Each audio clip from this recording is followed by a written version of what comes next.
RR function హాల్లో రైతులతో జరిగిన సమావేశంలో మంత్రి తుమ్మల నాగేశ్వరరావు గారు మాట్లాడుతూ కామారెడ్డి జిల్లాతో తనకు ప్రత్యేకమైన అనుబంధం ఉందని చెప్పి ఇక్కడి రైతుల అభివృద్ధి తనకు ఎంతో ముఖ్యమని తెలిపారు. దేశవ్యాప్తంగా అనేక ఉత్పత్తులు తయారు చేసే ప్రముఖ సంస్థ హిందుస్థాన్ యూనిలివర్ లిమిటెడ్ లాంటి విశ్వసనీయ సంస్థకు ఈ జిల్లాలో ఆయిల్ ఫామ్ సాగు బాధ్యత ఇవ్వడం కూడా అదే నమ్మకంతోనే జరిగిందన్నారు. రైతులు సంతోషంగా ఉండటం ప్రభుత్వానికి ప్రధాన లక్ష్యమని, సాగు నుంచి మార్కెటింగ్ వరకు పూర్తి మార్గదర్శకత్వం ఇవ్వాల్సిన బాధ్యత కంపెనీదేనని స్పష్టం చేశారు. ఆయిల్ ఫామ్ చెట్లు పూర్తిగా దిగుబడి ఇచ్చే వరకు మధ్యంతర కాలంలో రైతులు ఇతర పంటలు వేసుకొని అదనపు ఆదాయం పొందవచ్చని సూచించారు.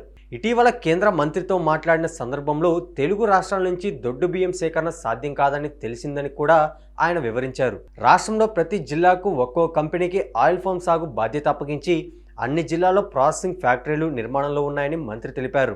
పంట కోసిన తర్వాత 24 గంటల్లోపే కంపెనీ సేకరణ చేస్తుందని, రైతులు ఎలాంటి ఆందోళన చెందాల్సిన అవసరం లేదని భరోసా ఇచ్చారు. సిద్దిపేటలో 300 రూపాయల కోట్ల వ్యయంతో నిర్మించిన ఫ్యాక్టరీని ఈ నెల 24న ముఖ్యమంత్రి ప్రారంభించనున్నారని చెప్పారు. భవిష్యత్తులో టన్నుకు 25,000 రూపాయల ధర వచ్చేలా ప్రభుత్వం కృషి చేస్తుందని, హైదరాబాద్కు సమీపంలో ఉన్న కామారెడ్డి ఆయిల్ ఫామ్ సాగుకు ప్రధాన కేంద్రంగా మారే అవకాశం ఉందని ఆశాభావం వ్యక్తం చేశారు. అధికారులు ఎప్పుడూ రైతులకు అందుబాటులో ఉండి వారి సందేహాలు తీర్చాలని కలెక్టర్కు సూచించారు. ప్రభుత్వ వ్యవసాయ సలహాదారు పోచారం శ్రీనివాసరెడ్డి మాట్లాడుతూ ఆయిల్ ఫామ్ సాగు రైతులకు మంచి లాభాలు అందించే పంట అని చెప్పారు.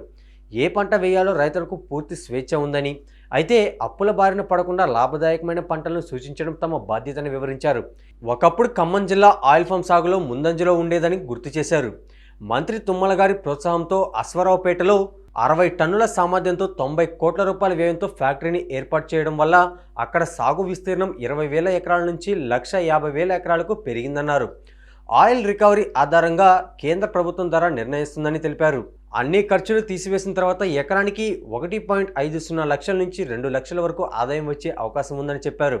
అందుకే భయపడాల్సిన అవసరం లేదని, లాభదాయకమైన ఈ పంటపై రైతులు సానుకూలంగా ఆలోచించి ముందుకు రావాలని సూచించారు.